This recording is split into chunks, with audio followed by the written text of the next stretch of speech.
Definitely give thanks.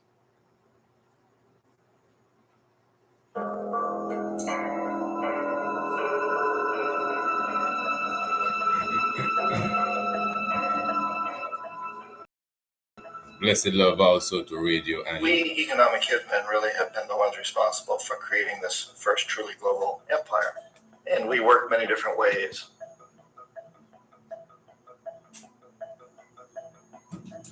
But perhaps the most common is that we will identify a country that has resources our corporations covet, like oil, and then arrange a huge loan to that country from the World Bank or one of its sister organizations.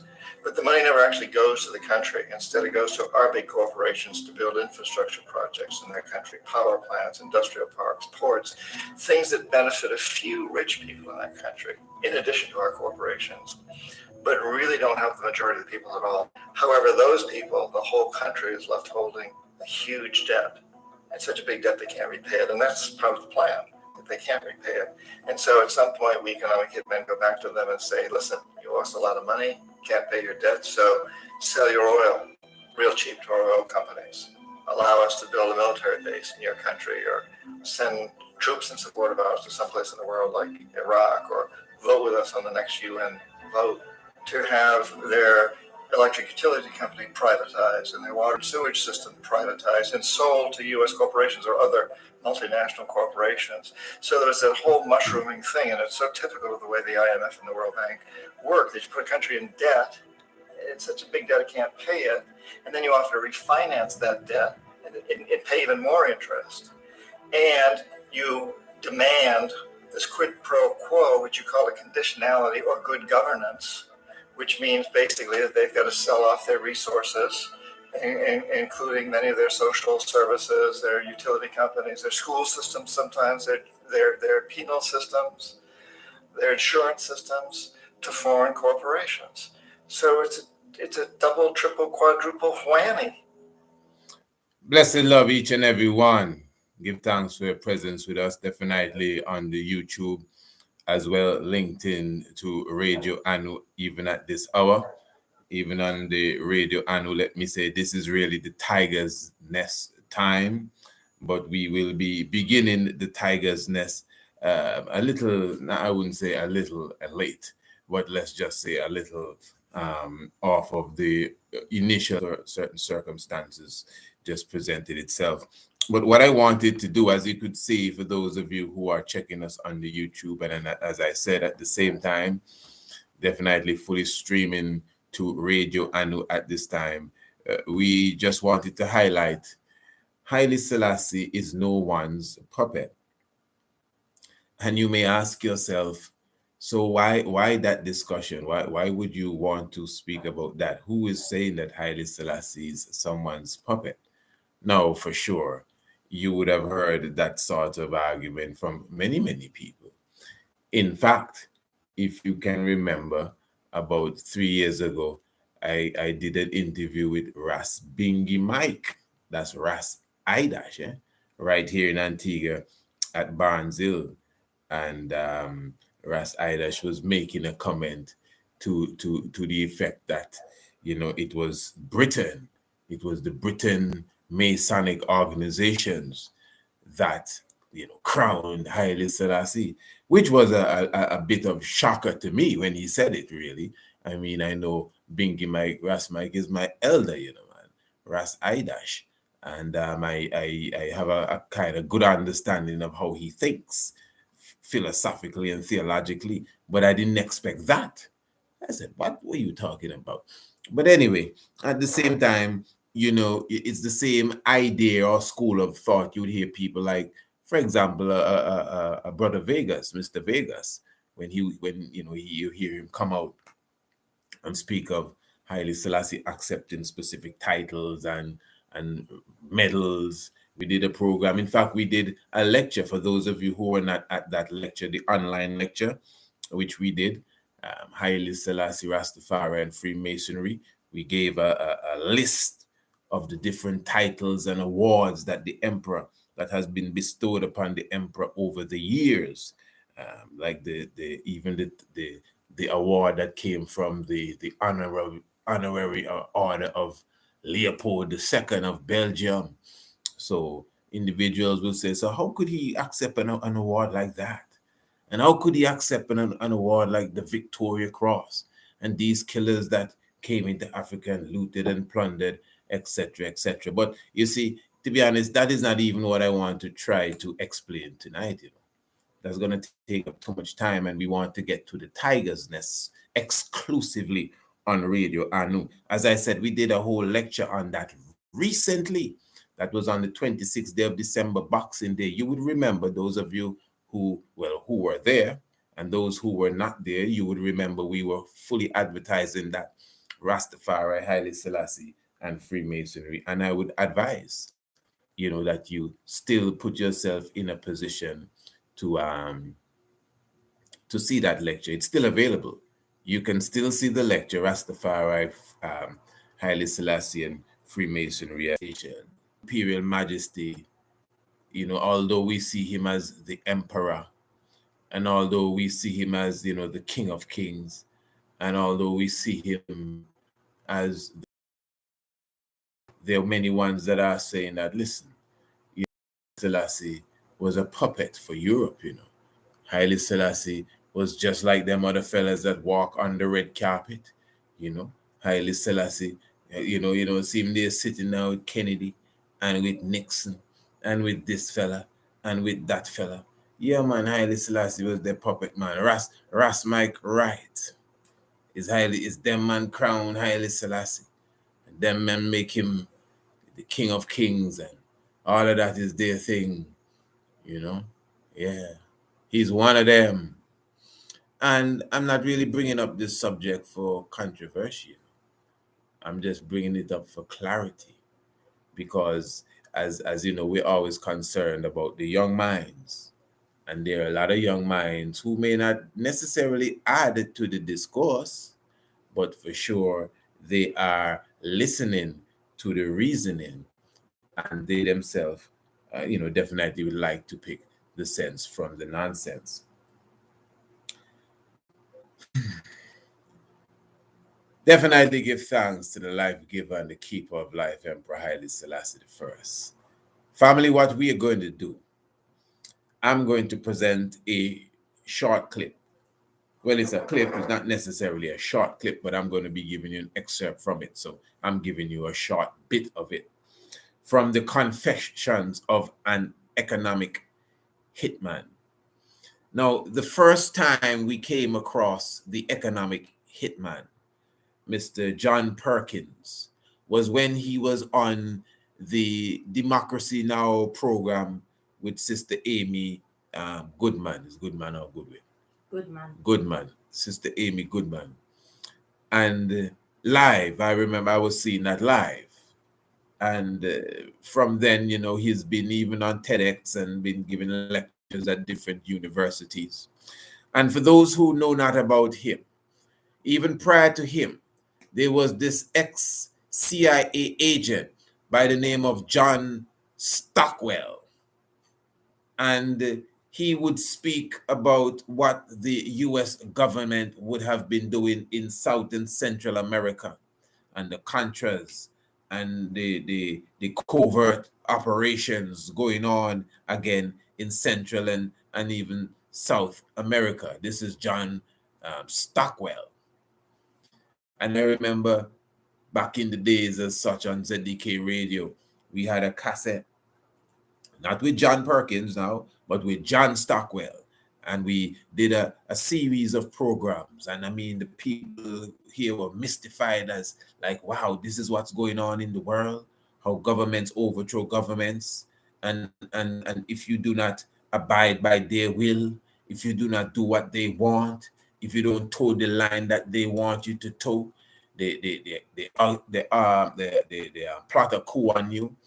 and they pay people to rise up against you. All sorts of things they do to you when you don't walk the way that they want you to walk. Follow me, good family. So what we're going to be listening to is the confessions, as he called it. It is him that coined the term. He wrote a book, The Confessions of an Economic Hitman. And he in his book, he explains what it is he used to do for a living. You heard a bit of it in the introduction, for those of you who were there from the start. And he explained that, listen, this is what we do. We go amongst leaders. We see their situation. We work with the international MF. And we say, hey, listen, man, what's going on here? Things don't look too good. Let us lend you some money. Some money that we know you can't pay back. And when you can't pay it back, it's all right. We'll just make a deal. And if the deal don't work, we'll just kill you and put somebody else in your place. And basically, that's it. That's the moral of the story. That's it in a nutshell.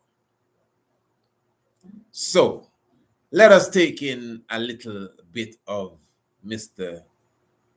John Perkins. Let us hear from the horse's mouth what the economic hitman is all about. Those of us who deny that governments have infiltrated other governments to satisfy their own agenda. Well, let us hear from someone who was in the midst of it all. So this is, and I hope that the sound is good. Please let me know. Confessions of an Economic Hitman, because it's not a shared sound. I'm actually transferring it from a next device. So please let me know if it is audible. And if it's not perfect, but you can hear, please work with it. The precedent for economic hitmen really began back in the early 50s when democratically elected Mossadegh, who was elected in Iran. He was considered to be the hope for democracy in the Middle East and around the world. He was Time Magazine's Man of the Year. Sounds clear. One of the things that he'd run on and began to implement was the idea that foreign oil companies needed to pay the Iranian people a lot more for the oil that they were taking out of Iran. The Iranian Now, I want you to, so before I go on, so does it sound clear, family? Just one word. Anyone just let me know. Okay. All right. Sound. It's good. All right. As I said, it may not be perfect. It wasn't designed to be. It's actually a next device to this device. So the sound is jumping from here to there. It's all right. Give thanks for all those that are in the house. So I just want us to be clear where we are here. So Mr. Perkins now is speaking of, and give thanks for the Honorable Prince Lime with his engineer wrench there, saying it sounds good. So Mr. Perkins is saying that in Iran, in the 50s, 1953 specifically, you had a leader by the name of Mossadegh.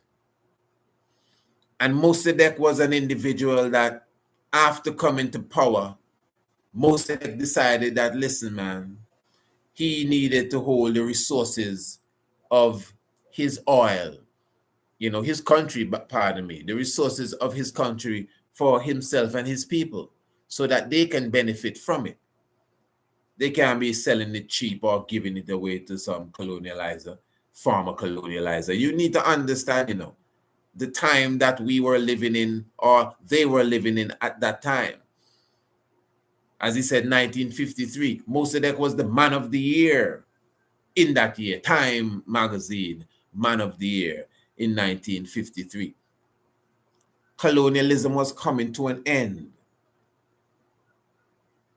That is after World War II, when Haile Selassie crushed Mussolini and stopped them at the prefaces of them taking over all the countries on the planet. Remember, we like to say that Ethiopia is the only African country that has never been colonialized.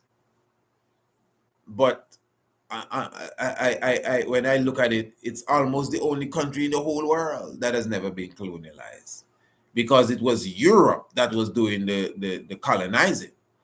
So everywhere was colonized. The United States of America wasn't the United States of America and Canada a separate place and all of that. So it's European that came in and colonized all of that for it to be what it is today. So the whole world was colonized.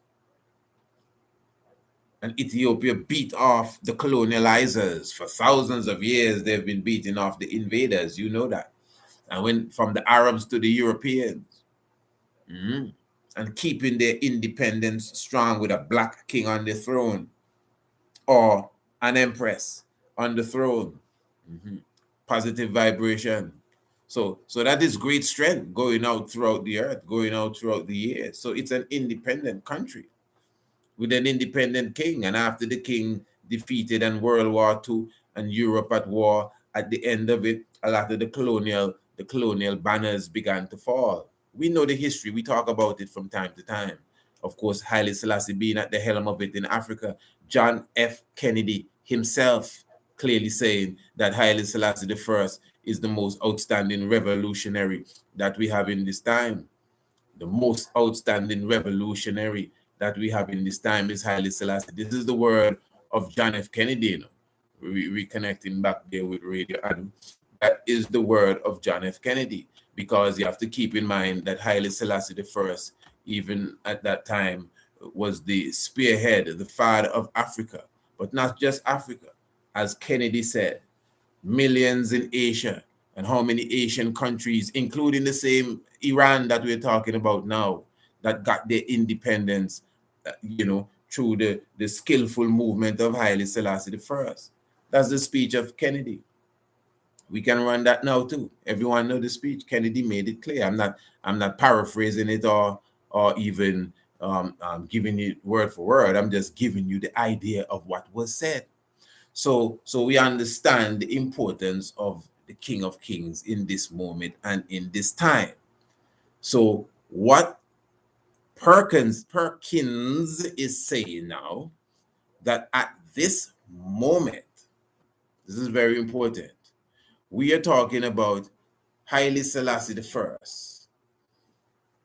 1950, of course, the emperor already looking to celebrate 25 years on the throne. I think we all know that.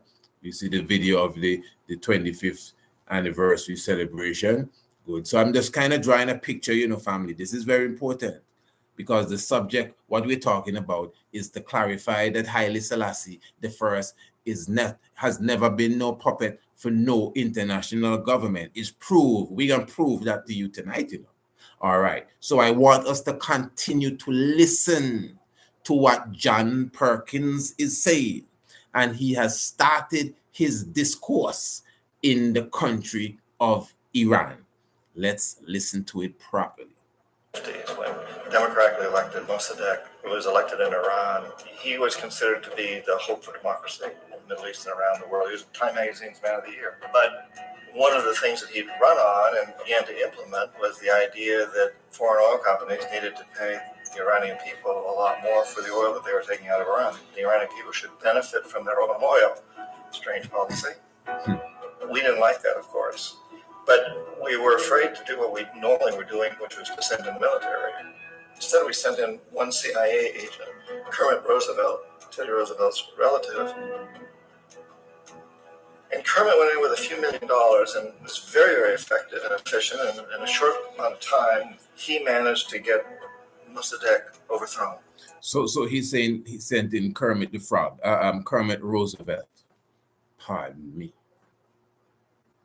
Who was related to Teddy Roosevelt, a card carrying, as he referred to him as, a card carrying CIA agent.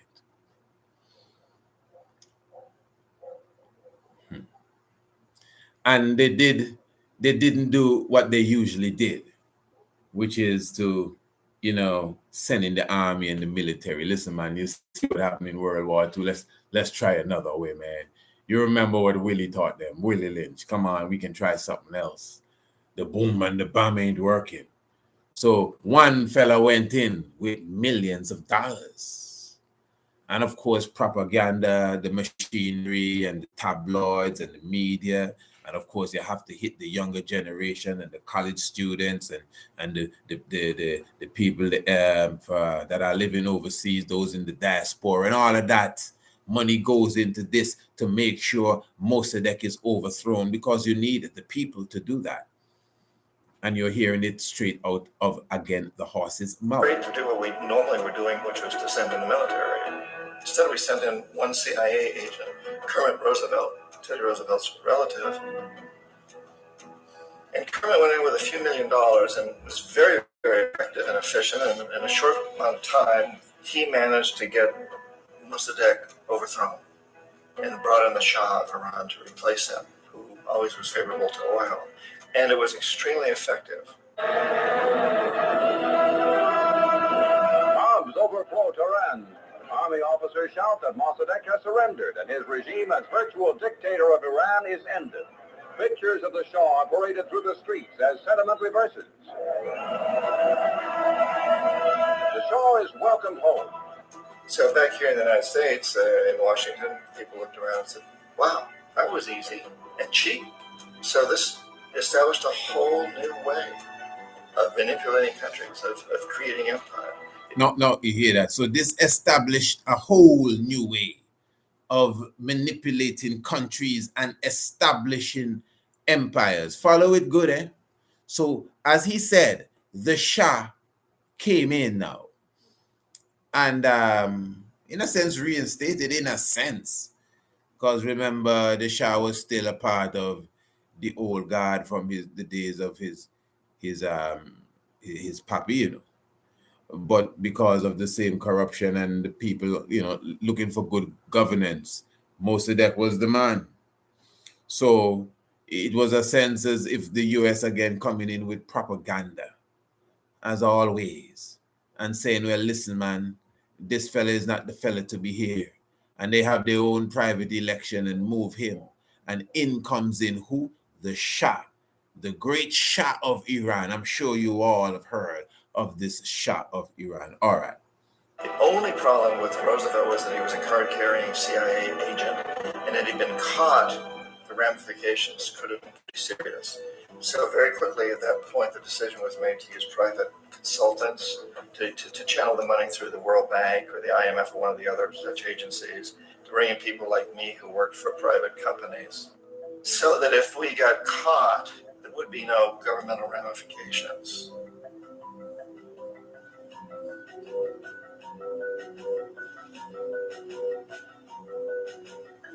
When Arbenz became president of Guatemala, the country was very much under the thumbs of United Fruit Company, the big international corporations. And Arbenz ran on this ticket that says, you know, we want to get the land back to the people. And once he took power, he was implementing policies that would do exactly that, give the land rights back to the people. United Fruit didn't like that very much. And so they hired a public relations firm, launched a huge campaign in the United States to convince the United States people, the citizens of the United States, and the press of the United States, and the Congress of the United States, that Arbenz was a Soviet puppet, and that if we allowed him to stay in power, the Soviets would have a foothold in this hemisphere. And that, at that point in time, was a huge fear on everybody's mind, the Red Terror, the Communist terror. And so, to make a long story short, out of this public relations campaign came a commitment on the part of the CIA and the military to take this man out. And in fact, we did. We sent in planes, we sent in soldiers, we sent in jackals, we sent everything in to take him out, and did take him out. And as soon as he was removed from office, the new guy that took over after him basically reinstated everything to the big international corporations, including United Fruit. United Fruit, eh? Very controversial. Ecuador, for many, many years, had been ruled by pro-U.S. dictators, often relatively brutal. Then it was decided that they were going to have a truly democratic election. Jaime Roldos ran for office. And his main goal, he said, as president, would be to make sure that Ecuador's resources were used to help the people.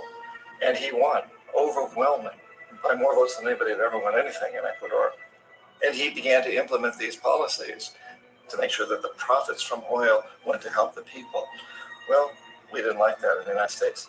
I was sent down as one of several economic hitmen to change Roldos, to corrupt him, to bring him around, to let him know, okay, you can get very rich, you and your family, if you play our game. But if you continue to try to keep these policies you've promised, you're going to go. Listen to He this. wouldn't listen.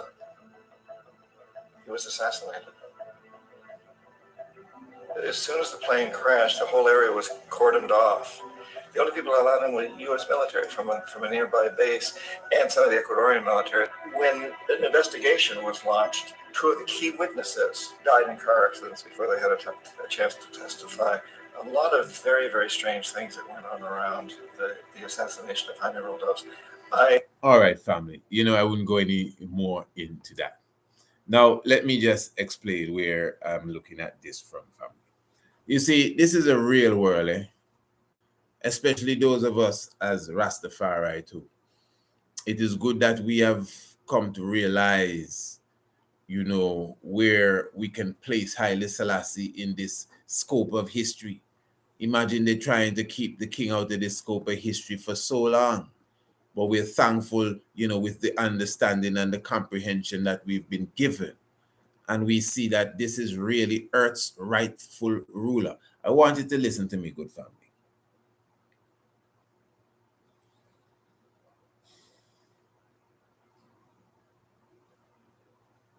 In the early 1980s, 1980, 81, a brother by the name of Maurice Bishop in the island of Grenada. You see, I look to my right because I'm looking south. Because Grenada is just to the south of here, not just to the south, several islands in between, but it's in the neighborhood. And Maurice Bishop was one of those individuals who seek not just to hold the resources of his country for himself, but he definitely was on the revolutionary path. He was Africanizing his people. Maurice Bishop. Check him out. He overthrew what's his name? The Gary and the Mongoose gang. That's how it is. That's his people there. Yeah. Right. And he took the power and he began to again take the resources of his nation and invest it back into his people. The United States government, Ronald Reagan, and the British government, they did not like him because he was not doing what they wanted him to do.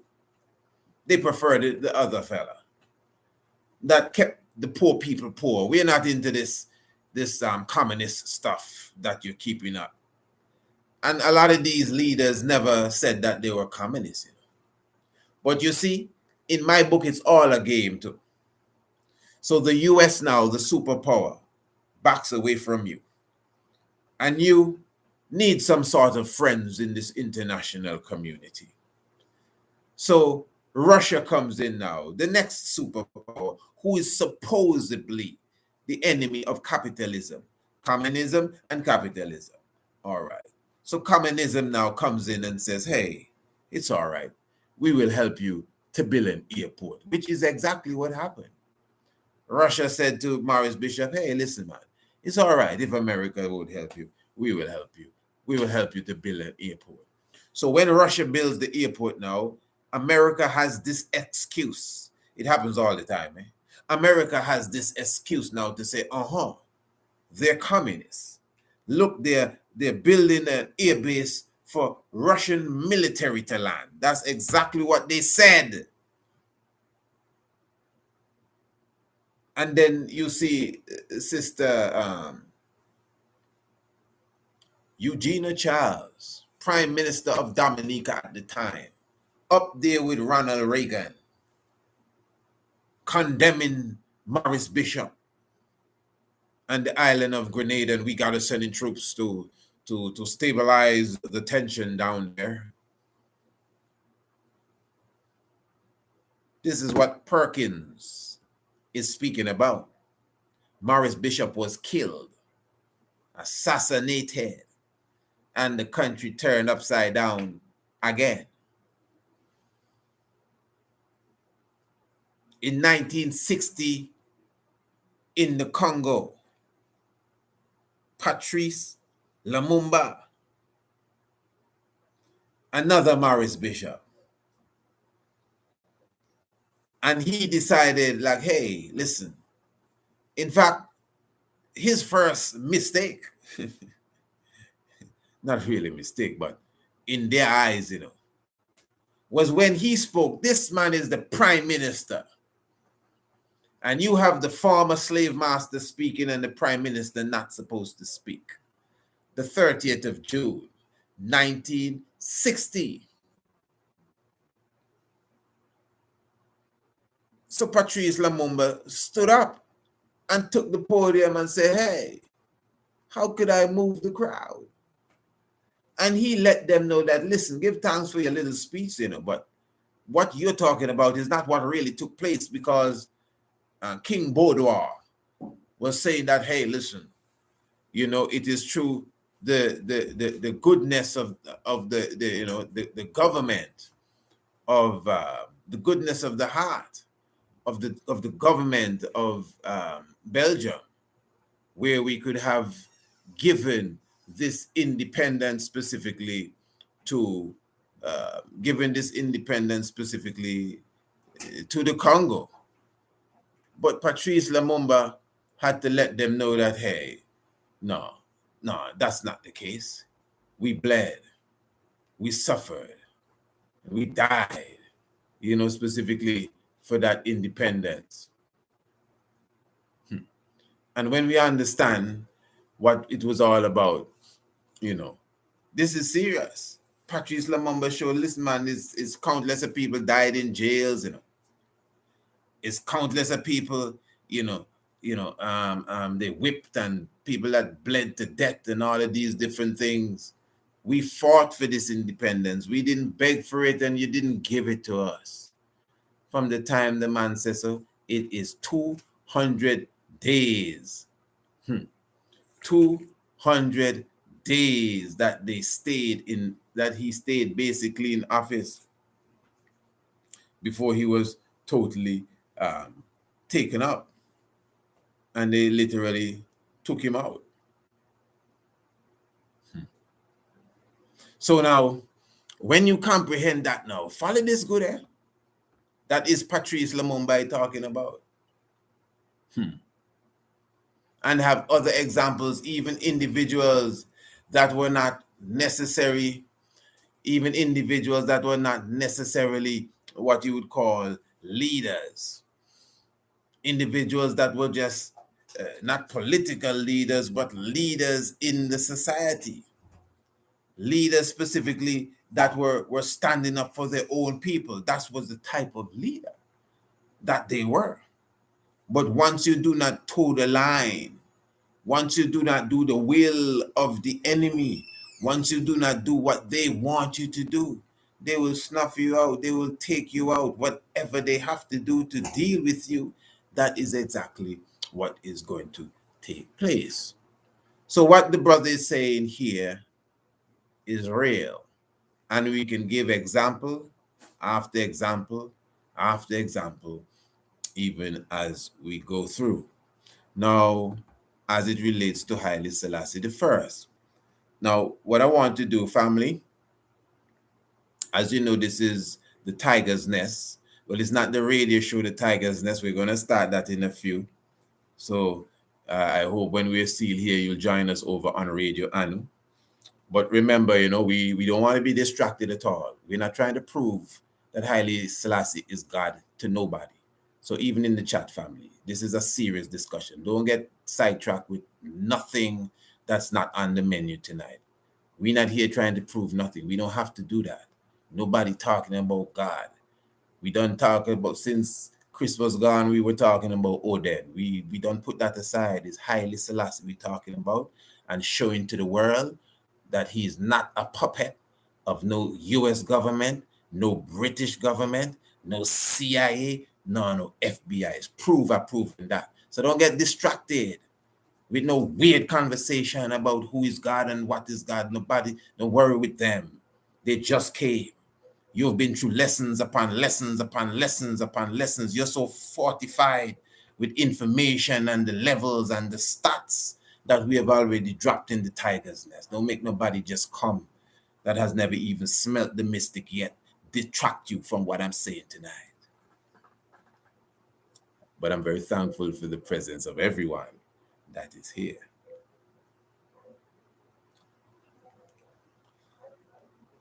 Now,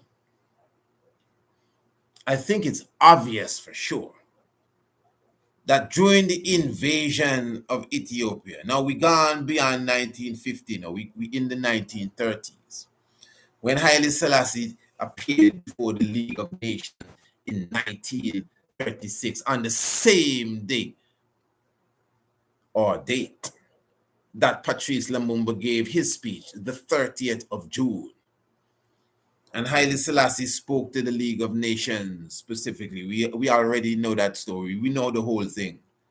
And we can go into the prophecies of that and how it fulfilled in Zephaniah chapter 3, when the Lord shall gather all nations together to pour out his wrath. Wait on me, saith the Lord, till I rise up to the prey. And I shall gather all nations together, and I shall speak unto them in a pure language, so that they can call upon the name of the Lord from beyond the rivers of Ethiopia. Here where the language coming from. I mean, the thing is so real. It is so real. My suppliant, the daughter of my disperse. Well clarified. And again, we've broken these things down several times in a month with good understanding. My suppliant is the people I plead for. The daughter of my disperse is those that are scattered abroad. I speak unto them in a pure language. The language is from beyond the rivers of Ethiopia. I gather all the nations together. In 1936, the 30th of June, that is exactly what was going on at the League of Nations. All the nations were gathered together. The Lord came and poured out his wrath unto them, and his anger and his indignation.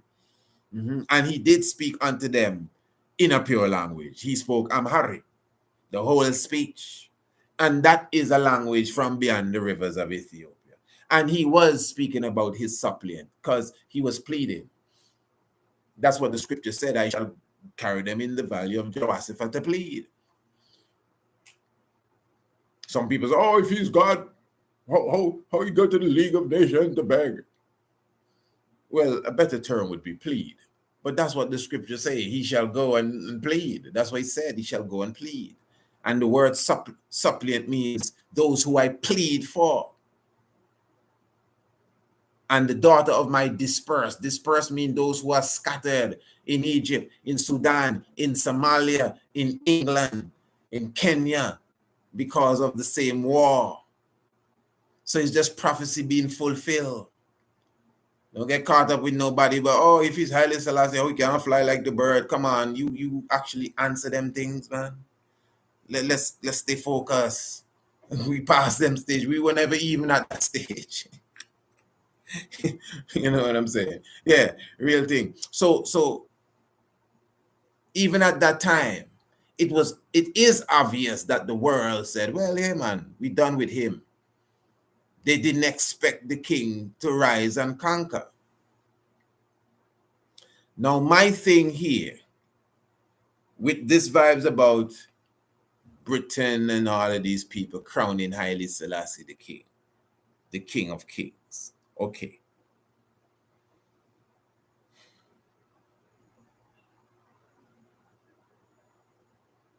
We did a lecture, an online lecture, which you can see on YouTube, entitled, Who is the King of Glory?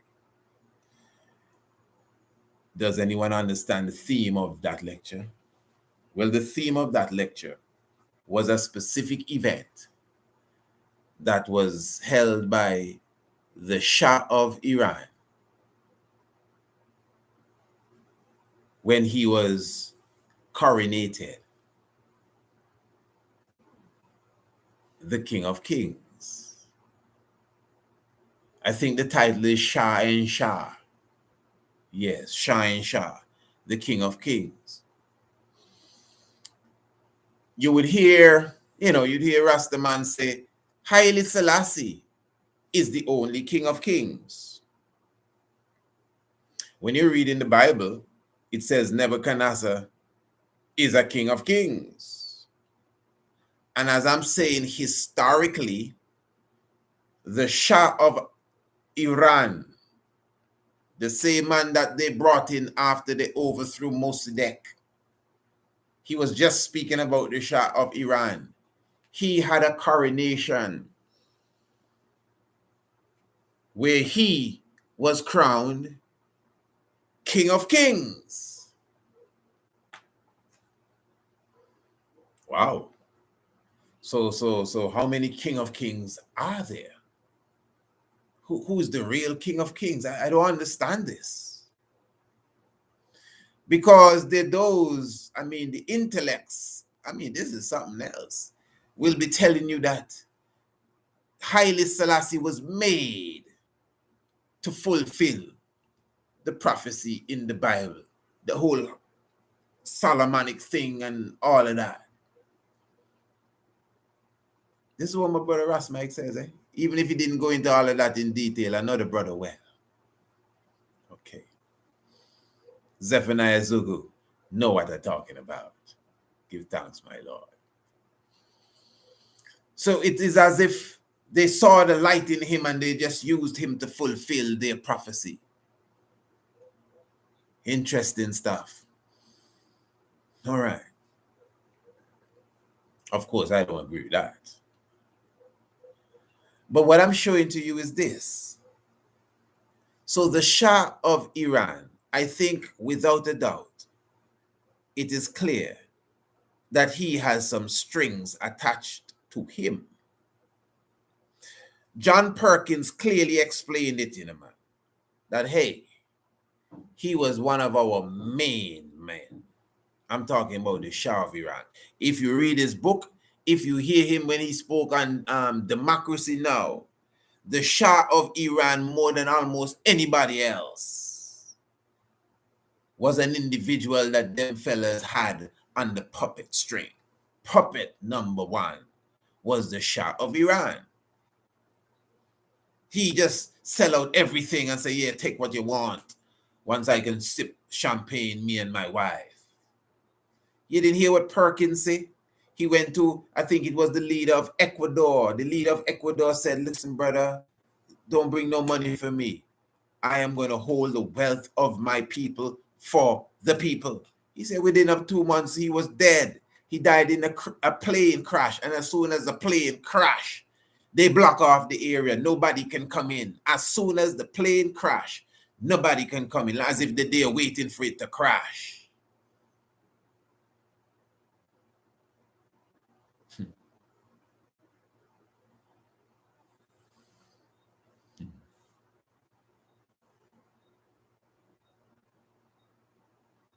So that's how they roll.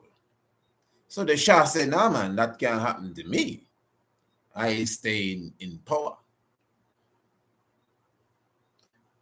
In that documentary we did, Who is the King of Glory?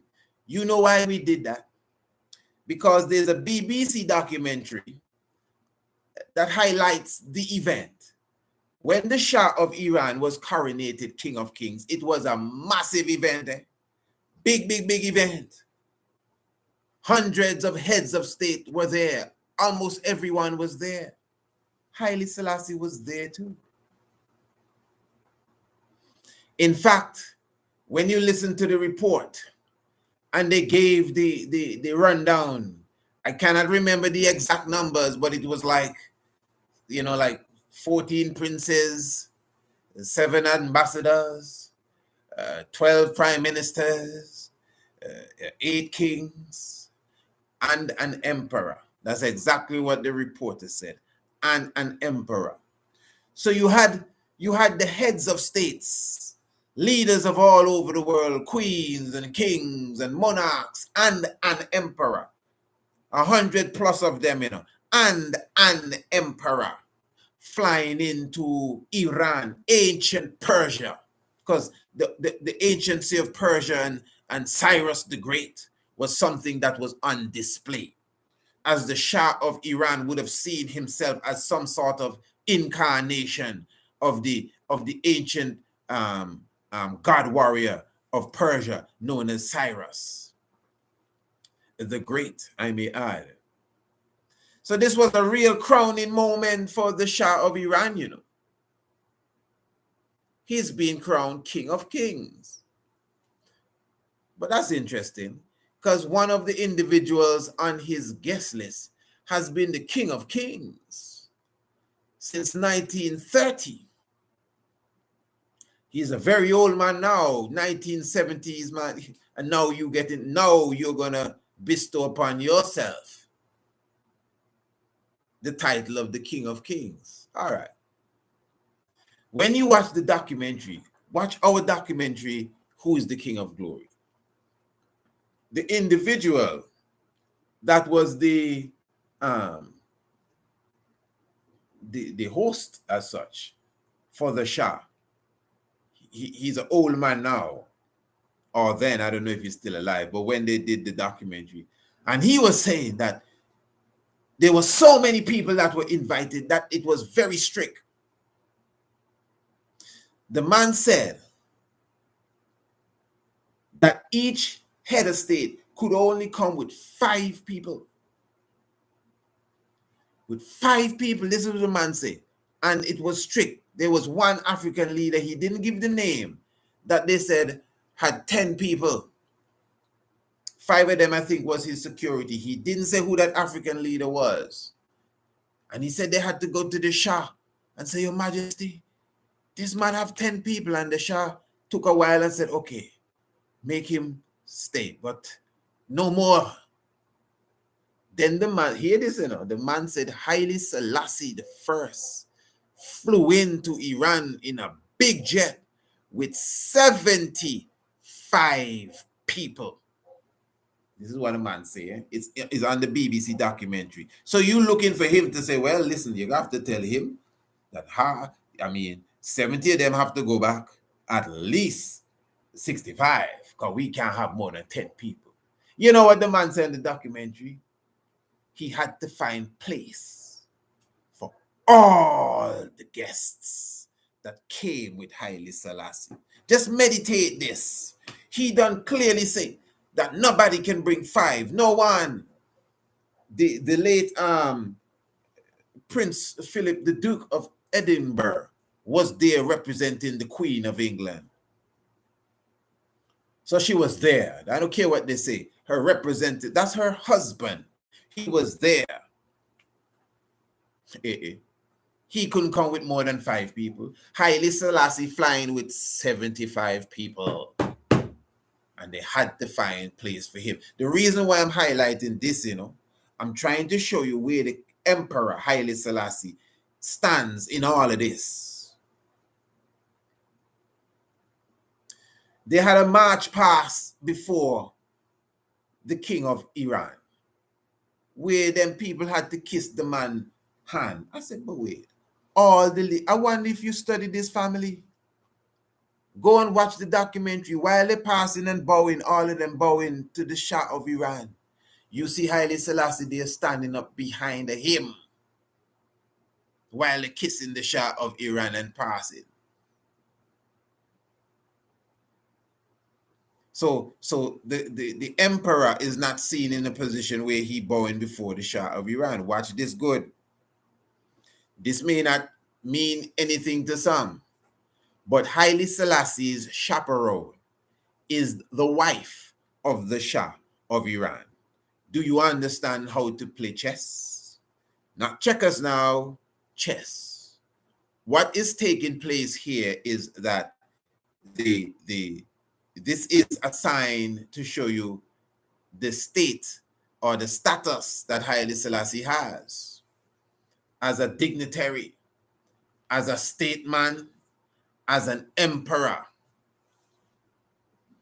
So of all the guests, you had the king of some place here, this king of France here, this other fella here, the duke was here, All sort of big wigs were there. Vice president, all sort of big wigs were there. The individual that walks with the head of state wife, that is a symbol to show you that he is the chief diplomat here. He is the chief amongst the guests. So when they sat at the table now, it was a big table. And they had two, it's a table, it wasn't like circular, oval, or square. It just had some ripples. So there were two spots that represented the head of the table. At one spot, you had the Shah, and the other spot, you had Haile Selassie with the Shah's wife.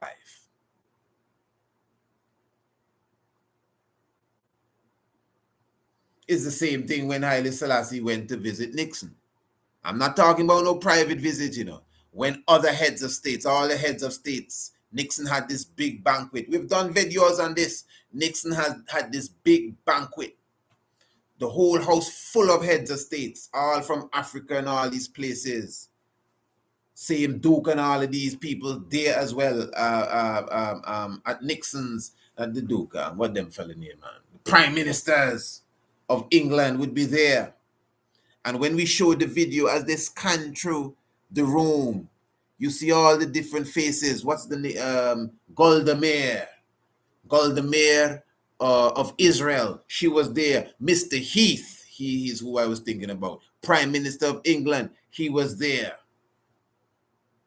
And at the head table, literally in between Nixon and his wife, is Haile Selassie. So this means, obviously, of all these heads of states in the room, this man, from Nixon's point of view, is the chief of all these heads of state. That's why he's at the head table in between he and his woman. Pardon me, his wife. And then now, at the Shah's coronation of him becoming King of Kings, he said, the emperor is at the head of the table with his wife.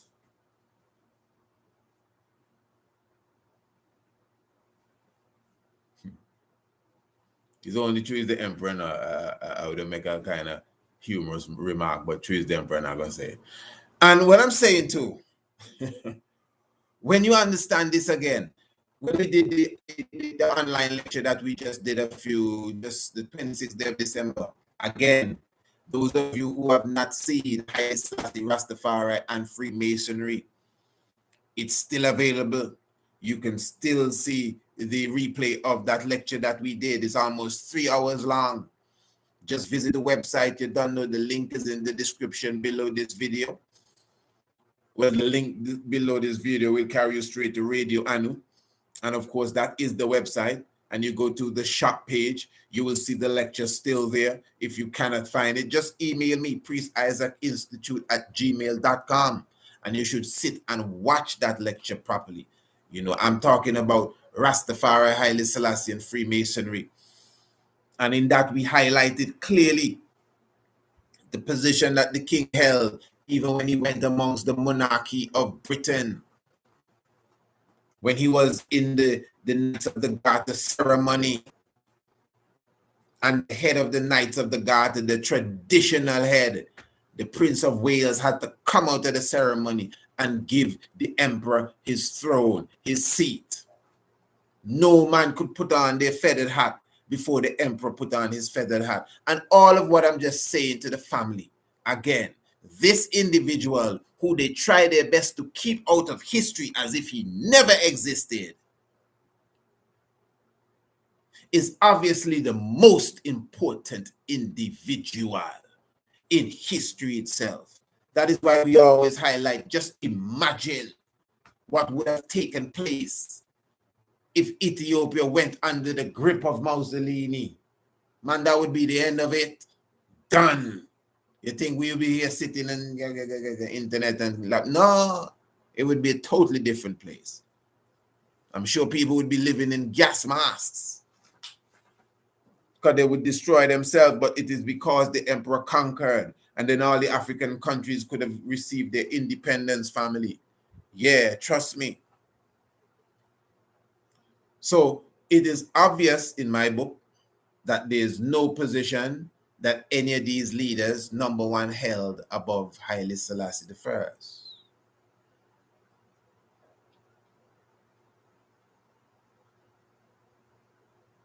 The King of Kings, the King of Kings is a title that is reserved, basically,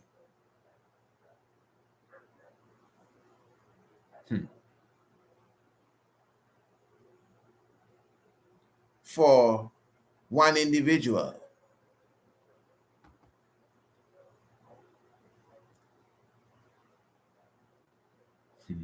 The humor cells.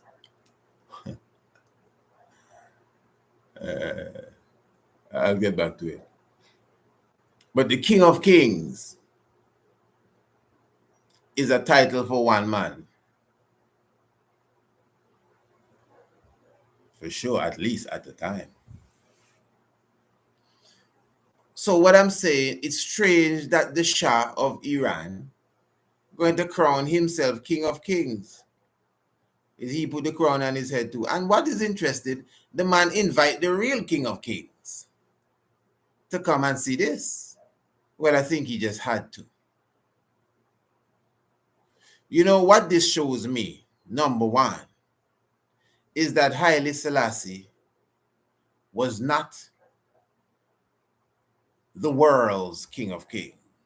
Yes, he's Earth's rightful ruler.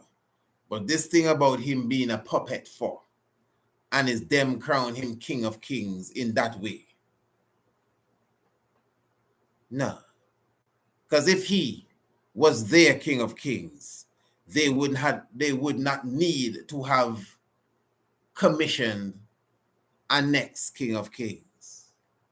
So if Haile Selassie, as some people are trying to say, was the puppet of Britain, America, Hong Kong, or whoever, and it is them that bestow upon him these titles, including the King of Kings. So the same way that they give him all them titles, that's what they're trying to say.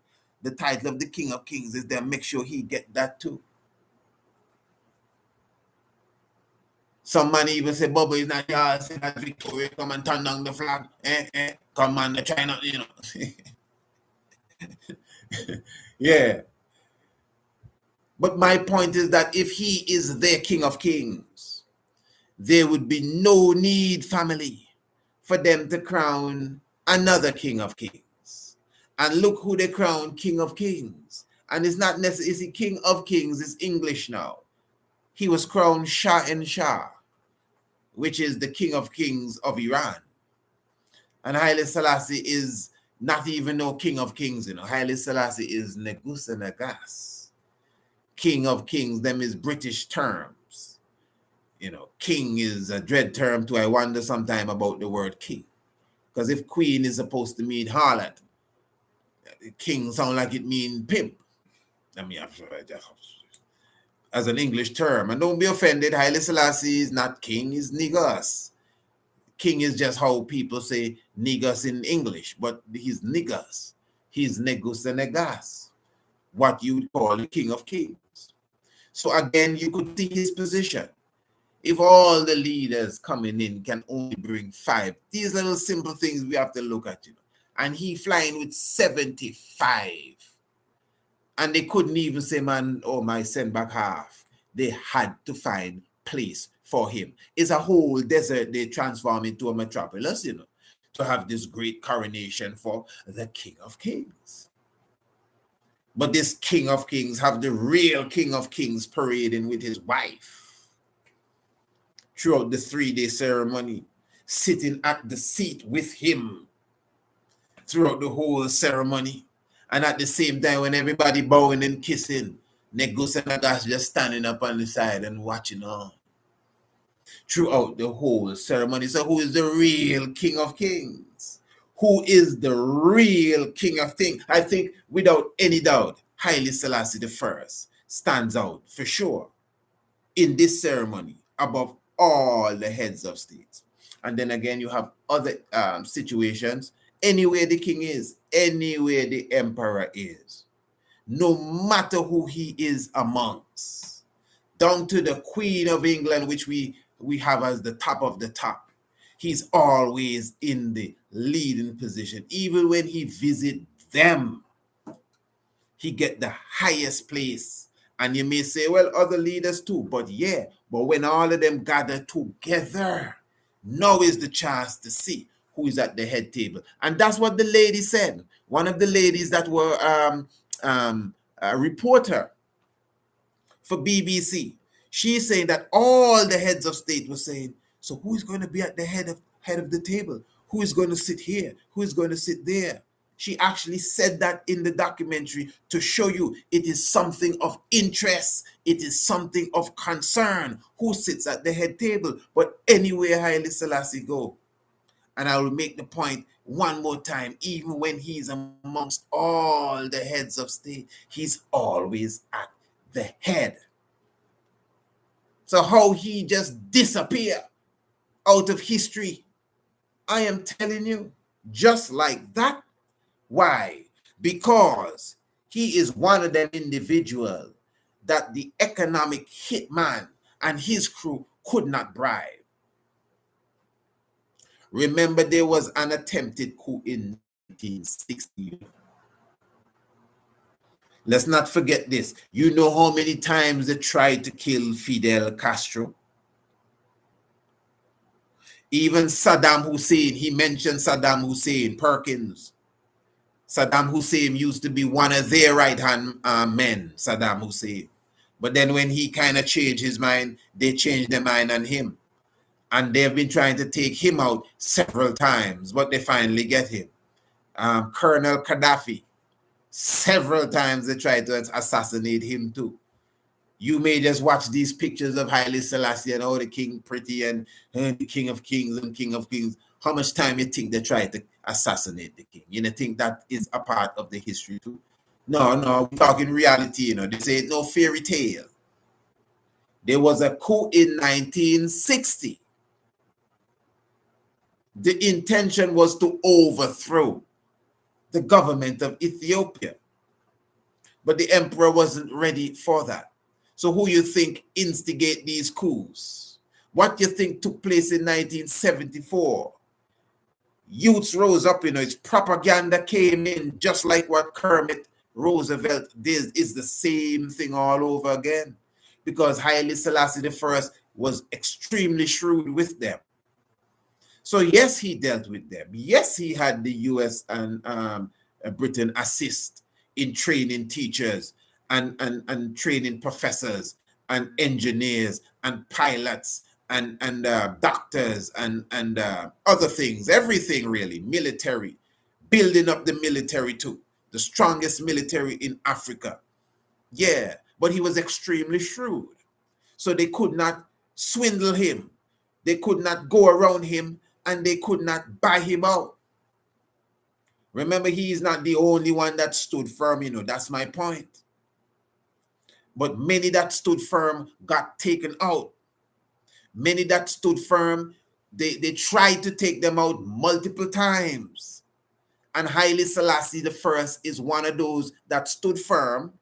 And this is why I could show you even an incident where they actually tried to overthrow him via a coup.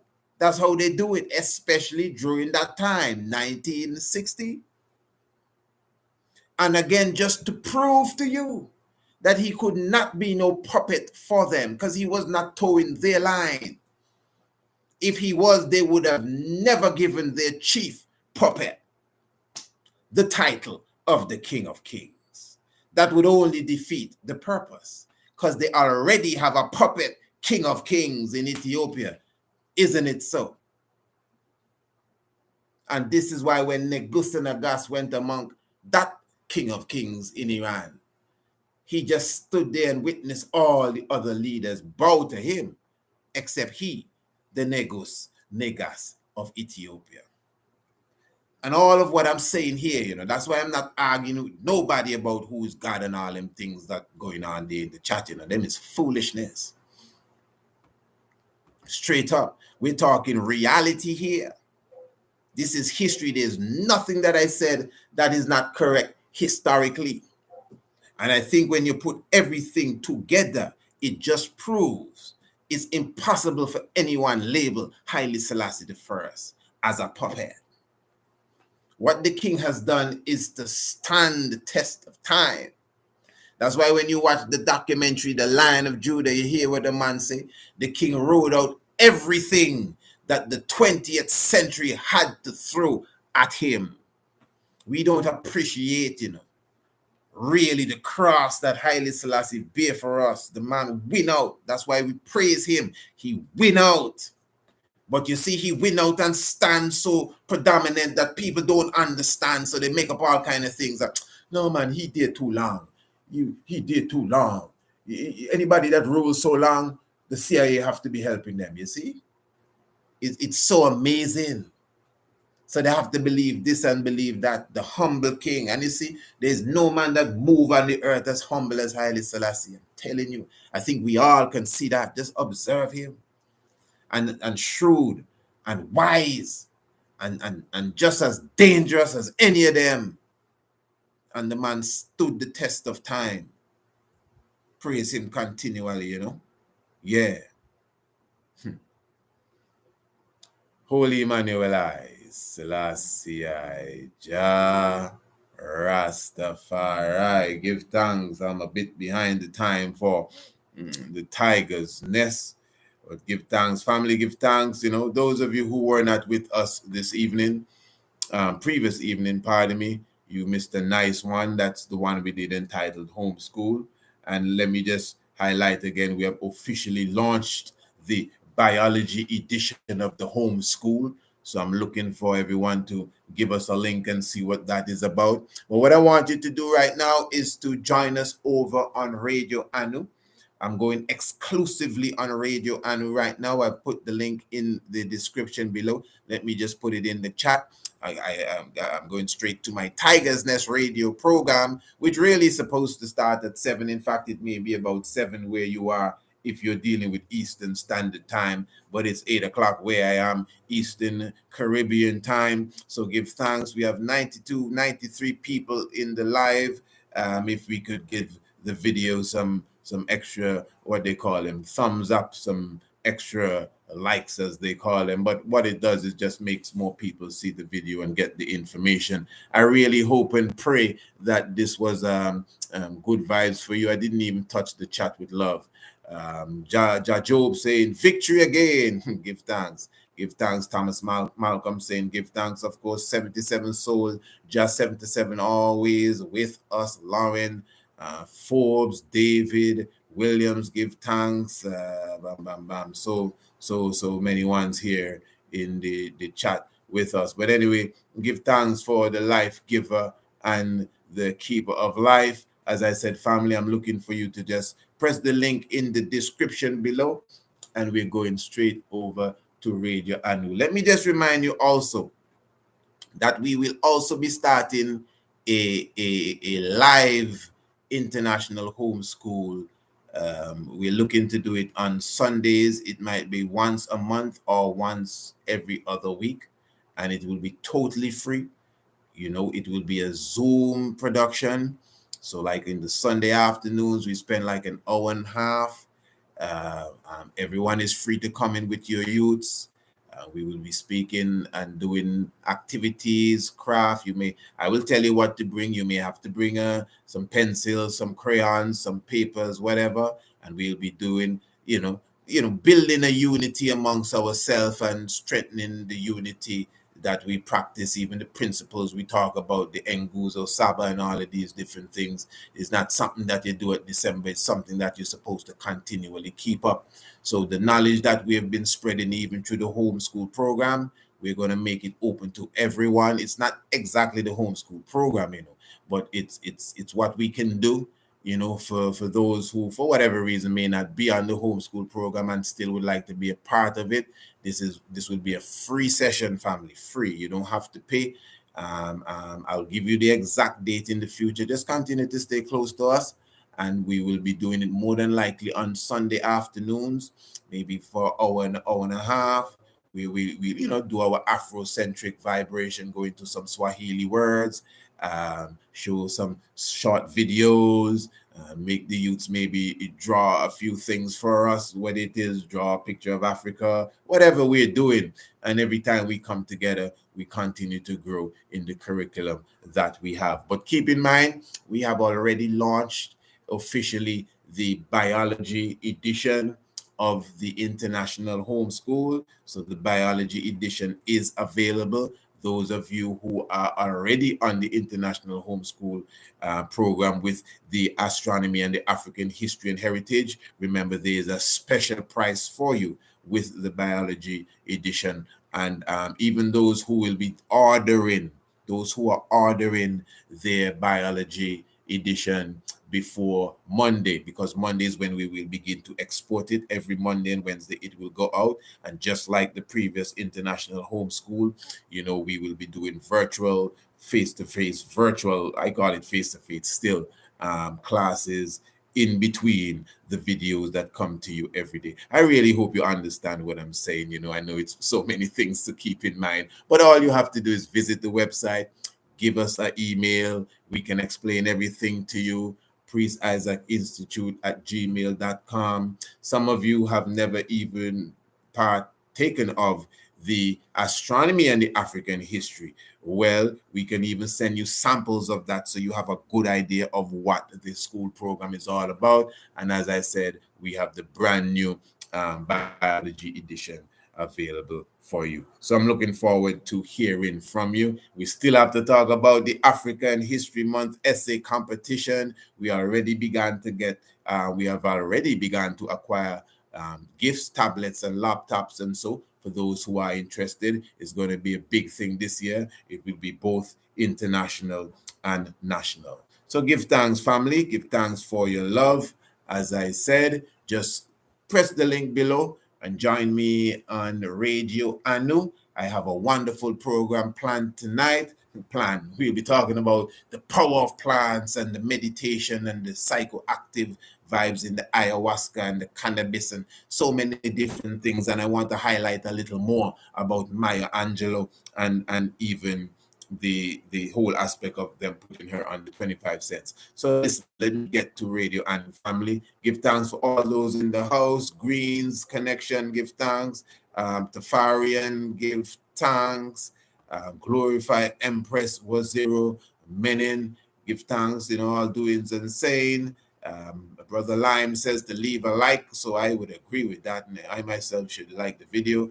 Diane Randney saying, yes, honorable, give thanks again. Blessed love to each and everyone that is here on the YouTube. I will meet you on Radio Anu right about now. Blessed love, give thanks.